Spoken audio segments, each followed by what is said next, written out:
क्या परमेश्वर मुझे प्रेम करते हैं? उत्तर है हाँ, परमेश्वर आपको प्रेम करता है। यह मानना कितना भी कठिन हो सकता है, परंतु यही सत्य है। यह प्रश्न कि क्या परमेश्वर हमसे व्यक्तिगत और व्यक्तिगत रूप से प्रेम करता है, सामान्य है। सीमित मानवता के सशर्त प्रेम से घिरे हुए होने के कारण हम आसानी से यह नहीं समझ सकते हैं कि परमेश्वर हमें प्रेम करता है। हम अपने दोषों को जानते हैं।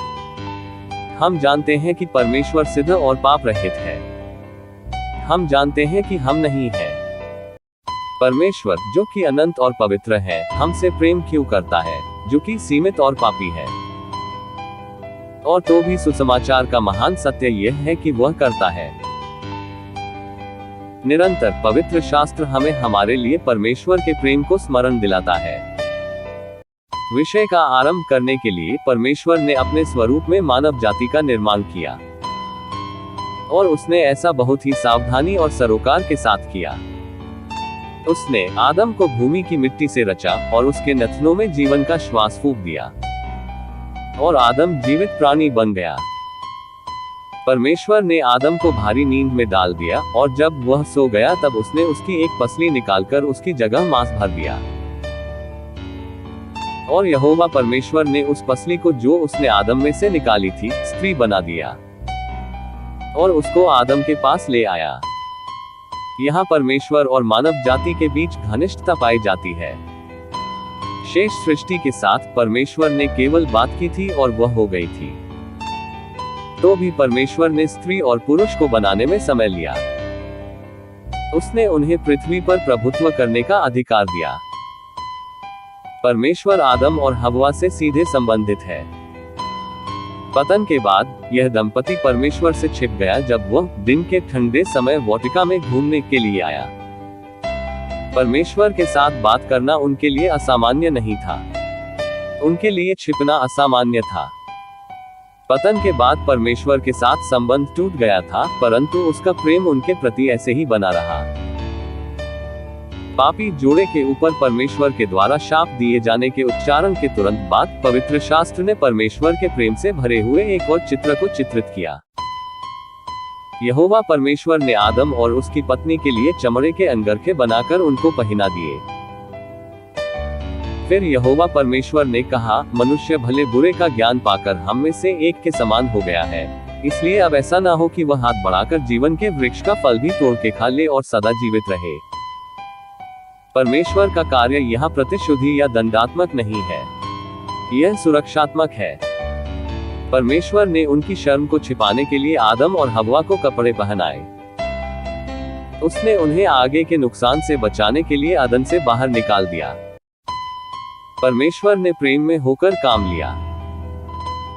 इसके बाद परमेश्वर की छुटकारे और पुनर्स्थापना की योजना के खुलासे का आरंभ हो जाता है। एक ऐसी योजना जो पतन के बाद के लिए नहीं बनाई गई थी, परंतु सृष्टि के सृजन होने से पहले निर्मित की गई थी। परमेश्वर मानव जाति से इतना अधिक प्रेम करता है कि उसने इस पीड़ा को जानते हुए भी हमें सृजा कि हमारे छुटकारे के लिए उसे मूल्य चुकाना पड़ेगा। ऐसे कई संदर्भ हैं जो परमेश्वर के प्रेम को प्रदर्शित करते हैं। हम उसकी कोमलता को पुराने और नए नियम में एक जैसे रूप में देख सकते हैं। परमेश्वर के प्रेम के बारे में दाऊद और अन्य भजन संहिता विशेष रूप से स्पष्ट थे। केवल भजन संहिता 139 को ही देख ले। सुलेमान का श्रेष्ठ गीत प्रेम का एक और सुंदर चित्र है। इस्राएलियों के इतिहास में परमेश्वर का प्रेम और भी अधिक स्पष्ट पाया जाता है, क्योंकि उसने बचे हुए लोगों के एक समूह को लगातार सुरक्षित रखा था और अपने लोगों को आज्ञा पालन करने और उसके साथ बने रहने के लिए विनती की। परमेश्वर को न्याय परंतु साथ ही दयालु भी देखा जाता है। वह उदार है। वह अपने लोगों के लिए ईर्ष्या करता है, उनके लिए इच्छा रखता है ताकि संबंध को बहाल किया जाए। कभी कभी हम पुराने नियम को देखते हैं और सोचते हैं कि परमेश्वर केवल लोगों को एक जाति के रूप में ही प्रेम करता है, व्यक्तियों के रूप में नहीं।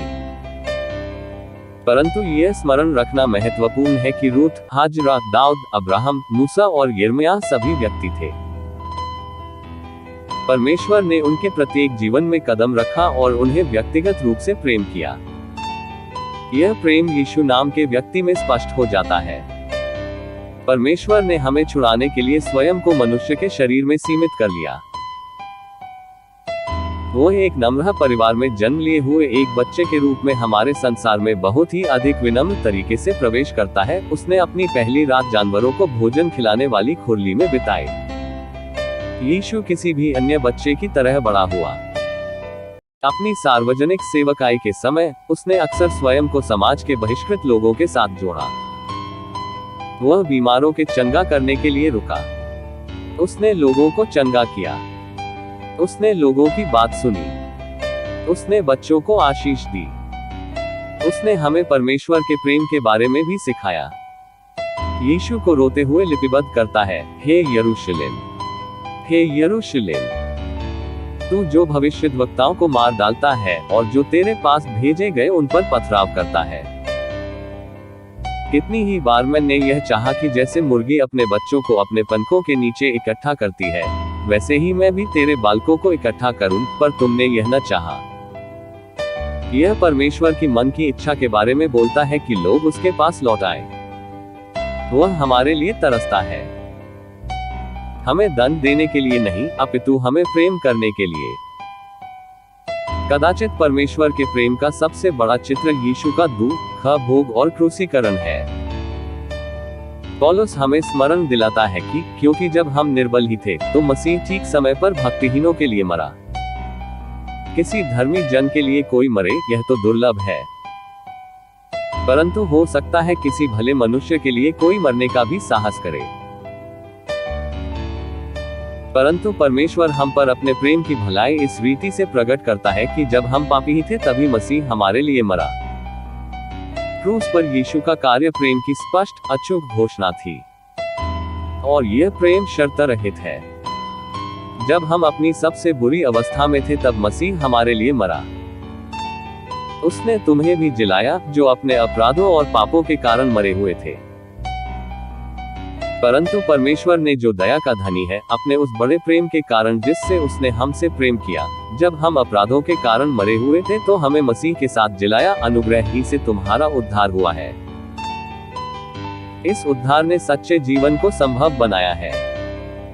चोर किसी और काम के लिए नहीं परंतु केवल चोरी करने और घात करने और नष्ट करने को आता है। मैं इसलिए आया कि वे जीवन पाए और बहुतायत से पाए। परमेश्वर कंजूस नहीं है, वह हम पर अपना प्रेम लुटाना चाहता है। अतः अब जो मसीह यीशु में है उन पर दंड की आज्ञा नहीं, क्योंकि वे शरीर के अनुसार नहीं वरन आत्मा के अनुसार चलते हैं। क्योंकि जीवन की आत्मा की व्यवस्था ने मसीह यीशु में मुझे पाप की और मृत्यु की व्यवस्था से स्वतंत्र कर दिया। पौलुस इस घोषणा को रोमियो 8 वचन 1 और 2 में करता है। स्मरण रखें, पौलुस पहले मसीह का शत्रु था। उसने मसीहियों को बुरी तरह से सताया था। वह परमेश्वर के प्रेम की समझ की अपेक्षा व्यवस्था के शब्दों के अनुसार जीवन व्यतीत करता था। पौलुस, यदि वह परमेश्वर के प्रेम के बारे में सोचता भी तो कदाचित उसे यह महसूस होता कि परमेश्वर उससे व्यवस्था के पालन से अलग हो प्रेम नहीं कर सकता है। तो भी मसीह में उसने परमेश्वर के अनुग्रह को पाया और परमेश्वर के प्रेम को स्वीकार किया। परमेश्वर के प्रेम के प्रति उसकी सबसे बड़ी अभिव्यक्तियों में एक यह है, अतः हम इन बातों के विषय में क्या कहें? यदि परमेश्वर हमारी ओर है तो हमारा विरोधी कौन हो सकता है? जिसने अपने निज पुत्र को भी न रख छोड़ा परंतु उसे हम सब के लिए दे दिया, वह उसके साथ हमें और सब कुछ क्यों न देगा? कौन हमको मसीह के प्रेम से अलग करेगा? क्या क्लेश या संकट या उपद्रव या अकाल या नंगाई या जोखिम या तलवार? परंतु इन सब बातों में हम उसके द्वारा जिसने हमसे प्रेम किया है जयवंत से भी बढ़कर है। क्योंकि मैं निश्चय जानता हूं कि न मृत्यु, न जीवन, न स्वर्गदूत, न प्रधानताएं, न वर्तमान, न भविष्य, न सामर्थ्य, न ऊंचाई, न गहराई और न कोई और सृष्टि हमें परमेश्वर के प्रेम से जो हमारे प्रभु मसीह यीशु में है अलग कर सकेगी। इसलिए सरल उत्तर है हाँ। हाँ, परमेश्वर आपको प्रेम करता है। यह मानना कितना भी कठिन हो सकता है, परंतु यही सत्य है। आपके लिए परमेश्वर के प्रेम के बारे में अन्य पवित्र शास्त्र के अन्य कुछ वचन इस प्रकार हैं। 1 यूहन्ना 4:8। परमेश्वर प्रेम है। एफेसियों 5:1 और 2। इसलिए प्रिय बालकों के समान परमेश्वर का अनुकरण करो और प्रेम में चलो, जैसे मसीह ने भी तुमसे प्रेम किया और हमारे लिए अपने आप को सुखदायक सुगंध के लिए परमेश्वर के आगे भेंट करके बलिदान कर दिया। एफेसियों 5:25-27। हे पतियों, अपनी अपनी पत्नी से प्रेम रखो, जैसा मसीह ने भी कलीसिया से प्रेम करके अपने आप को उसके लिए दे दिया कि उसको वचन के द्वारा जल के स्नान से शुद्ध करके पवित्र बनाए और उसे एक ऐसी तेजस्वी कलीसिया बनाकर अपने पास खड़ी करे, जिसमें न कलंक, न झुर्री, न कोई और ऐसी वस्तु हो, वरन पवित्र और निर्दोष हो। यूहन्ना 15:9-11। जैसा पिता ने मुझसे प्रेम रखा, वैसा ही मैंने तुमसे प्रेम रखा। मेरे प्रेम में बने रहो। यदि तुम मेरी आज्ञाओं को मानोगे तो मेरे प्रेम में बने रहोगे, जैसा कि मैंने अपने पिता की आज्ञाओं को माना है और उसके प्रेम में बना रहता हूँ। मैंने ये बातें तुमसे इसलिए कही हैं कि मेरा आनंद तुम में बना रहे और तुम्हारा आनंद पूरा हो जाए।